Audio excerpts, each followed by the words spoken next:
realistically seems like a really tall mountain to climb for many of us. But at the same time, if you've been painting for a while, it might become the itch you're really curious to scratch. Most beginners start with a goal to paint something, and even if subconsciously, we hold ourselves to a level of realism as a standard. We deep down want the thing that we're painting to look like the thing. But I say realism and its sometimes staunchy, nerve-wracking tendencies need an overhaul. But this isn't a new idea.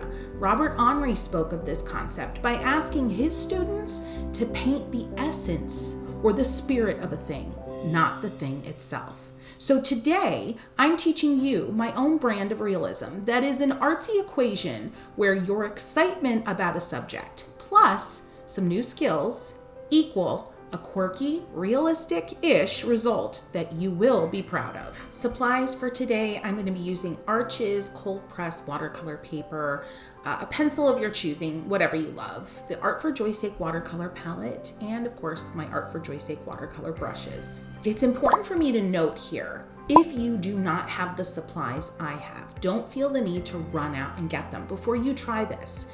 If you have Crayola and a brush that you think maybe isn't the best choice, I'd rather you try it, knowing that you're going to be a little frustrated, than not give this a go at all. All right, let's get into it. This is the inspiration photo I'm using, but I'm not going to include that sliced lemon in the front corner. I have this image linked below, so you can go ahead and pull that up on your screen or even print it out. I'm gonna sketch a little bit first, super light, keep very light pressure on that pencil, starting with a circle, and then quickly noting where the lemon kind of comes to a gentle point, and you can see I'm already going into editing that circle. The thing about a lemon shape is that the edge or the silhouette is very subtly dimpled.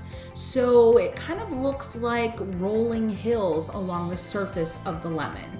Adding in that leaf, I'm a little bit more confident with leaves, so I'm definitely pressing harder on the pencil and going right in with the stem. Something to note about sketching stems, you create one line and it's a wiggly, meandering line that is a stem or a very skinny branch of a lemon tree. Just mirror that same mark that you made about 1/8 of an inch over and you've got your branch. Now that I've got my shape kind of happily confident on the page, I am going in with a stronger line for 2 reasons. I want you to be able to see it really well, and number 2, I'm kind of a fan of seeing some pencil lines in a finished painting, but you do you. If you want to keep it light, keep it light. And then I'm going and doing the same process over again with this second lemon. This one's more of an oval to start, but going right in and editing the silhouette of that lemon, keeping in mind it's bumpy, it's dimply, but it's not repeated quick jumpy bumps. They're slow curvature meandering bumps that go along the surface. And then down here, instead of this sliced lemon, I'm adding a lemon blossom. Now I am going to keep this lemon blossom very unrealistic by design. I want there to be a contrast ultimately when this whole thing is said and done, where the lemons and the leaves are definitely more realistic, but there's going to be this element, which is this blossom, that won't be. And visually, I think it's just going to be a nice rest, but we'll see. Before we dive into painting, because believe it or not, we're ready to get started. I painted lemons a while ago on this channel, and they were definitely not super realistic, but I talked about color theory and color mixing and how we can darken a certain color with that color's opposite on the color wheel. And in that video, I asked you, do you want me to show you how to do this and use this color theory principle, but on a more realistic lemon? And so I'm finally doing it, but if you want to watch that video first, or at least bookmark it, the link is below for you. Now, if you're not feeling like sketching, I have a surprise for you. I've gone ahead and created a watercoloring page download out of my own sketch. I'm not saying it's perfect, but it's going to give you the opportunity to just play around with the color and watercolor part of this project if the drawing part of all this freaks you out too much. Or sometimes I get it, you just don't want to sketch. So friends, have a blast with this. I'm starting off with my 3/4 inch flat wash brush, but friends, use what you have. If you have like a number 12 round or just a larger mop brush, that's gonna be great.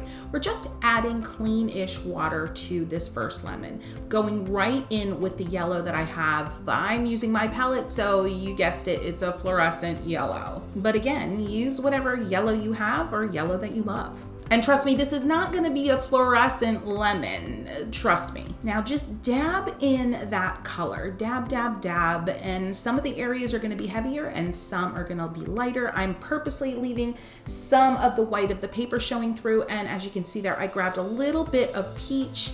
You could do even just the tiniest bit of red if you don't have a pre-mixed peach, and I'm dabbing that in kind of at the center. And then instinctively, I'm just going to that other lemon, and I added a little brush stroke of the peachy yellowiness that was on my brush just to kind of unload it a little bit. Trust me, I'll go back to that. Don't feel like you have to do that. I'm just weird sometimes.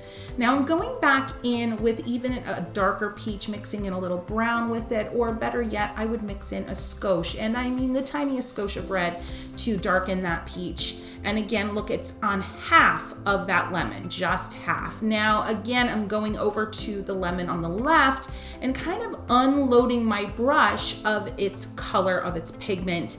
And I'm doing that because I'm getting a really cool dry brush technique. So I'm showing you kind of two different ways to start these lemons. The one on the right was wet on wet, with water started and then pigment added in, and the one on the left is a wet on dry and super dry. It's dry so much that you're getting a dry brush technique, which is fun.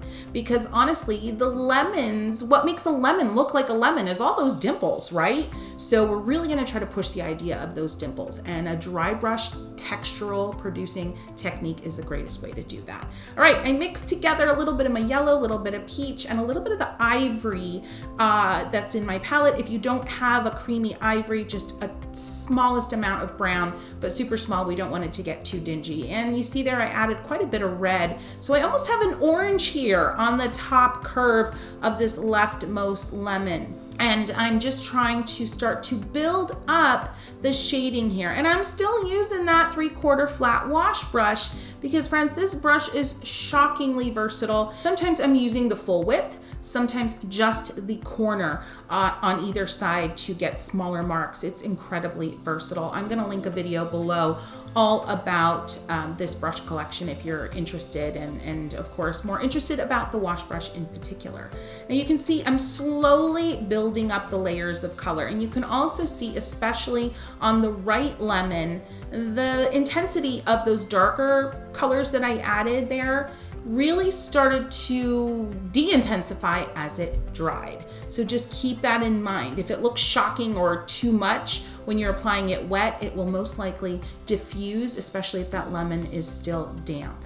Now I'm going and rinsing my brush, friends, and starting to just block in some soft greens. I did go ahead and add a few strokes of very, very, very sheer green to the bottom of that left lemon because yes, believe it or not, a little bit of green is gonna go a long way, a very soft sheer green, in adding some dimension to your lemons, especially on the tips and the underbelly. So don't look past the usefulness of a sheer green in adding depth, dimension, and of course, realism. This is your base layer. We are going to be glazing on additional layers as we go. And if you're curious about what the heck glazing is, I am gonna link a video below, but I don't suggest you watch it right away. I'll let you know glazing is where we basically paint a layer of watercolor, let it dry, and then add another layer on top. Glazing, you can add detail, you can add depth with shadows, and you can add texture.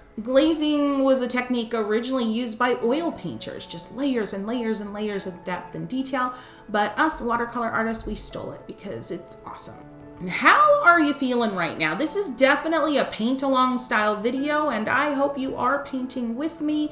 Go ahead, take a breather, get into comments and let me know. Nervous, excited, hopeful, frantic, whatever the adjective is, go ahead and share it with us. And friends, while you're at it, if you're finding this video helpful, if you've been waiting for this realism video from Christy, then go ahead and give this video a boop. That's a like. At this point, I want you to let your lemons dry. With the glazing technique, it's really helpful to let your layers dry in between. And I'll be honest, if you don't want to disrupt the color underneath with your new layer, letting them dry overnight or about 12 hours is ideal. Now, of course, that's not to say that a little blow dryer action and then continuing to paint right away is going to produce bad results. But I'm just letting you know all the information so you can make a decision.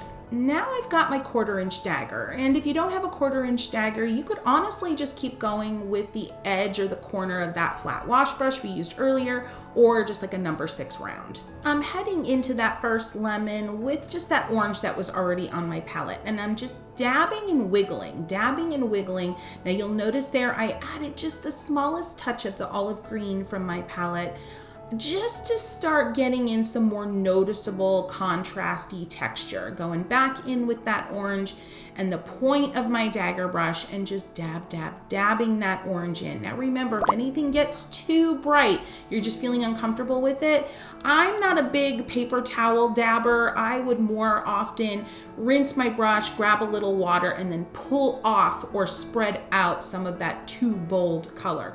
Notice I did add a little bit of water there and spread out the color just like I mentioned. Going back in with a really sheer green, really sheer, and just dabbing and blending and swirling, but not over dabbing and blending and swirling. You don't want to do too much of that. So always stop those kind of techniques just before you think you've done too much, which I know is kind of hard. Like, how do you know? But just guess at this point. I just want you to keep going and enjoy the process. You'll start to see here we're building up that drama and dimension on that right side of the first lemon. And I'm starting to go over to the left side of the first lemon, but only sparingly and carefully. Definitely trying to keep a sense of a shine or a high spot where all of the light or most of the light is hitting that first part of the lemon. So think about the sun or your light source, and it's shining onto an item, a lemon in our case, and the sun is hitting first that high spot or that lightest spot that I am not painting on yet in this painting. So that's how I make those decisions. The highest spot of the item that I'm painting is going to be the lightest. Going into the leftmost lemon, and I am definitely getting more bold here, and that's why I say this is realistic-ish. I'm starting to go in with my opposite color theory, complementary color theory mixing approach, where I add some opposite of yellow, which is purple. And I'm using that very much on the underside of this lemon. The underside of this lemon is where the light isn't hitting, so it's going to be the darkest. And so now we have let our painting dry. Now that you've been adding some of these layers, everything is damp again. It should not be wet, no puddles at this point. If there are puddles, you're gonna wanna get that paper towel out and definitely blot, but things should be damp. And this is a lovely opportunity to use that damp on damp, and that's essentially what we're using here. My brush isn't too drippy with water or pigment, it's damp with water and pigment, and then the page is damp, so you're getting that soft, diffused texture. If you want to know more about damp on damp or wet on dry, I'm going to link an integral video below. Watch it later. Heading into the intersection where these two lemons meet, really important, and I am working in some heavier purple, a little bit of that bold orange, and I am making that line between the two lemons almost shockingly bold with color. And again, this is the realistic-ish part of this technique and this particular painting. I love to add and embellish color. I want my realism to be a little flashy and jazzy. So I'm definitely exaggerating the color here that I see from my inspiration photo, and that is okay. The technique here, friends, is still dab, bouncy marks. I'm just scrubbing along the page, and you can see I'm just slowly and deliberately intensifying the underside of that lemon, and of course where the two lemons intersect, using purples, using oranges. And when I feel things are getting a little too heavy, right here at the bottom, adding back in some lemon. This is why, to avoid the muddiness, and you know me, I am not scared of muddiness, but to avoid the muddiness, keep your brush rinsed and don't over blend. It's when you just work and overstroke and blend and swirl, and that's when things start to get too mussy, fussy, muted and diffused and too muddy. Here's a little trick I love. If things get too dark, add a little water to your brush. I'm doing that on the leftmost lemon here, and just dab some very clean water into some of the color you just added and let it just explode, and it will displace some of the color on the page as long as the pigment isn't a highly staining pigment. Moving right along, rinse that brush well, still using the 1/4 inch dagger, and choose your favorite green on your palette. My green here is like a classic emerald/forest green, and I am going in heavy. This glazing right now is heavy, and this is breaking a watercolor rule where you gradually build up to get strength, but you know me. So I'm going into these leaves and I am adding some detail. I'm not adding fine detail yet, but with broad strokes and a confident hand, I am just defining some of the middle of the leaf and either the left or the right or the top or the underside of the leaf. Taking just a little bit of cleanish water and blending out from that strong stroke of green out and to fill the rest of that leaf. Going ahead and just dragging some of that color up from the leaves and mixed with the color that's already on my brush to fill the stem. It's at this point in the painting where you might be feeling a rush of adrenaline because, friends, adding this kind of satisfying contrast of color and intensity of color is really exciting. So let me know, head into comments and say yes if you're feeling it. I dabbed a little bit of the green that was remaining on my brush before adding more on the end of that leftmost lemon, just to kind of intensify and detail the very, very bottom of the lemon. You know, where they get all dark and weird. Yeah, it's a very iconic part of a lemon, so I want to make sure I add that because it's really going to help with the realism factor. And then just going into that leftmost leaf, adding dark green, and then bringing in my color theory, adding a little bit of reddish purple to really make it intense, especially where that leaf hits the lemon. I want that to pop, I want depth. And so just wet on wet, mingle the green, a little bit of red, a little bit of purple, and oof, chef's kiss, gorgeous.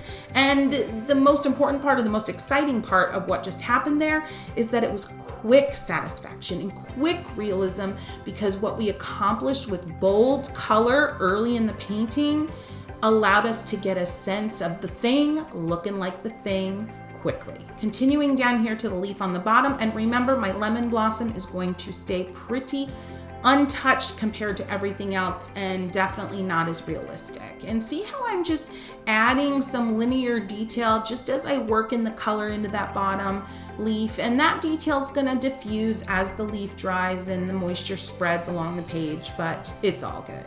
I have my number 2 brush here, and I'm adding some really bold fluorescent yellow on the rightmost side of this lemon to just give some highlights and give some extra detailing, but without adding darkness per se. And I am blending here, kind of a dry brush, running my paint out of the brush, but being careful not to over blend. All right, I'm mixing up a dark green here. I know it's shocking, and I am just detailing the very bottom little chunk of intersection of these 2 lemons. I want it to be super intense, super dark, but a super small area, just a few dabs, but look at what it has done for the depth and dimension of this painting. And I'm just gonna carry some of what's left over on my brush, that dark green, up into the leaves and add some linear detail, just some thin wispy lines coming from the center of the leaf out towards the edge. Simple, let the paint run out, let the texture be had, gorgeous. If you feel like you need a little blendy blend anywhere on this painting at this point, rinse your brush really well and then take that damp brush to the page and blend, but blend sparingly. Remember, we don't want to get too muddy. Friends, I'm going in with my dagger again, and a purpley reddish moment here to re-emphasize that intersection between the 2 lemons. And then I'm taking those dabs and dots and dashes, very light, there's not a lot of color on my brush right now, and extending it from that intersection line out into the middle body of that leftmost lemon. And I'm literally letting my paint run out of the brush and even scrubbing it out as it truly becomes almost invisible, but it adds just the subtlest, most beautiful texture. Rinsing my brush thoroughly and adding fluorescent yellow, glazing it over top of this dry middle area of the lemon,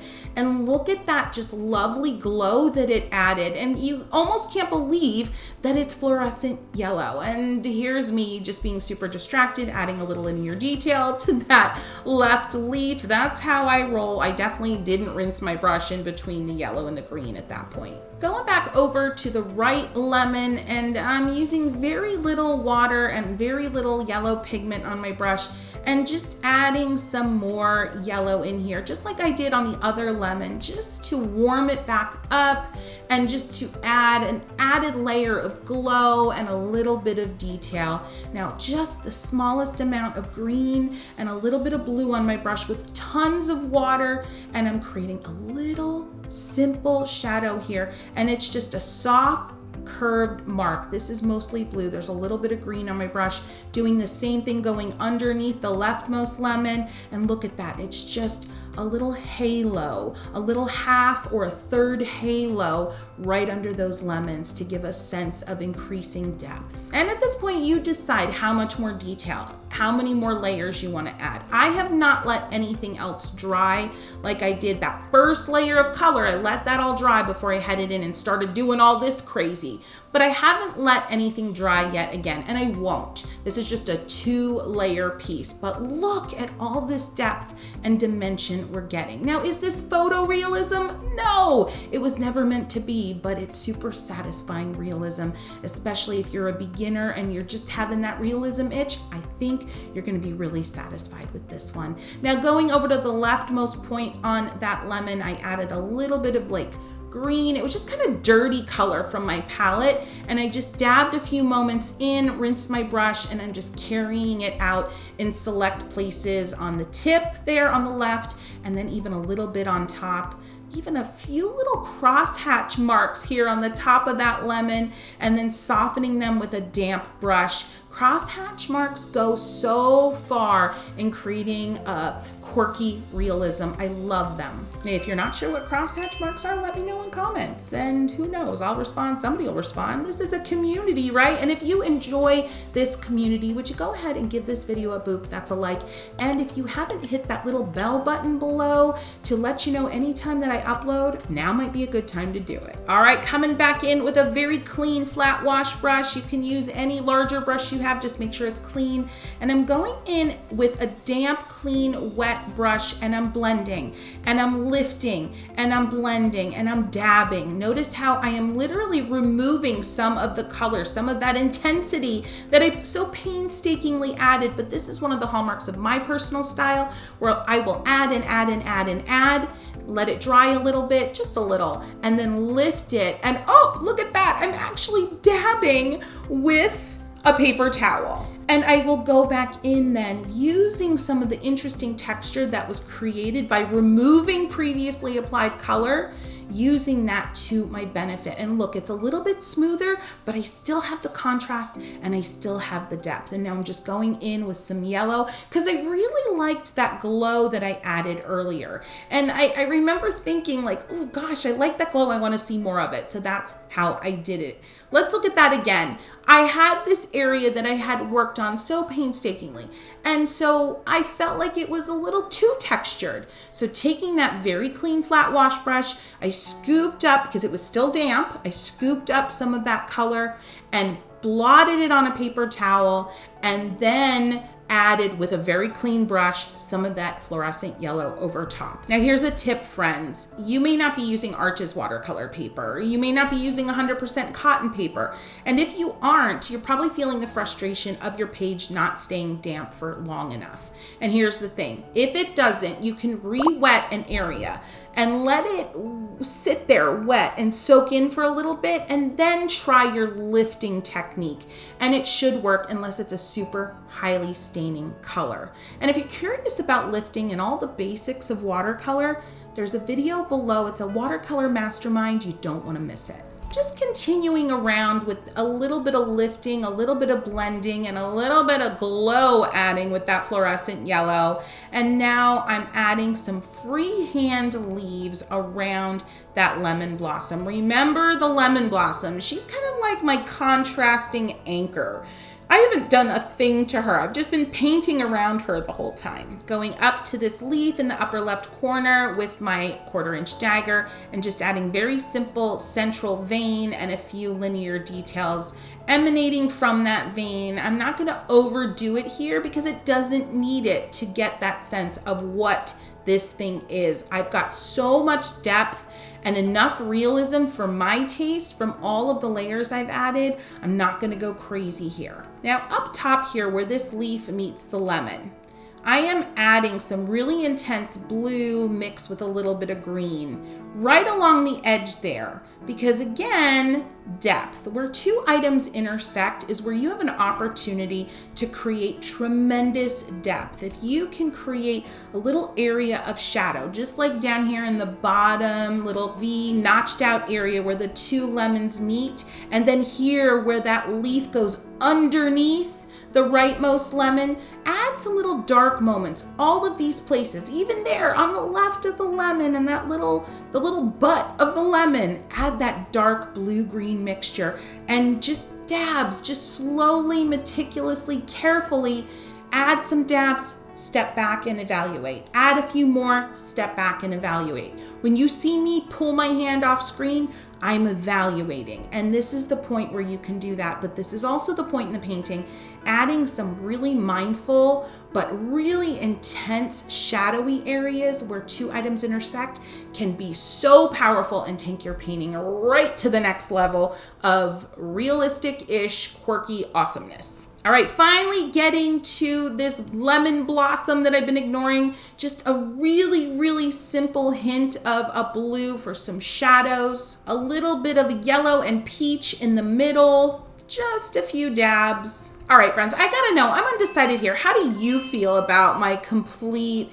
contrast between these more realistic lemons and my completely almost untouched lemon blossom? Would you have liked to see that blossom more evolved and kind of at the same realism level, or do you like this contrast? I've got to know. Friends, I got a little surprise brush here that I popped in, and this is my new number 6 cat's tongue. It's going to be a new brush, the collection coming up. If you're watching this a year or so from now, hopefully it is available. Friends, I'm heading into the bottom of this leftmost lemon with kind of a very small amount of green on my brush. Whatever green will do, but it's a lot of water and just a skosh of green. And I'm adding that at the base here and blending it upwards. And I can blend here by just kind of scrubbing the color upwards and dabbing and scrubbing. And when I say scrubbing, it's where you kind of just lightly drag a damp, not a wet brush, a very simple damp brush along the surface of your watercolor paper.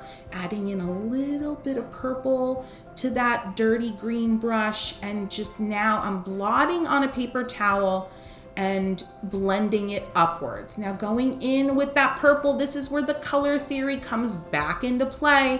That purple is going to visually make this area feel darker and contrasty and add depth. And then blotting that brush, adding a little bit of yellow on to blend the green purpley moments into the yellow of the body of this lemon. And look at what is happening. I'm getting texture and depth at the same time.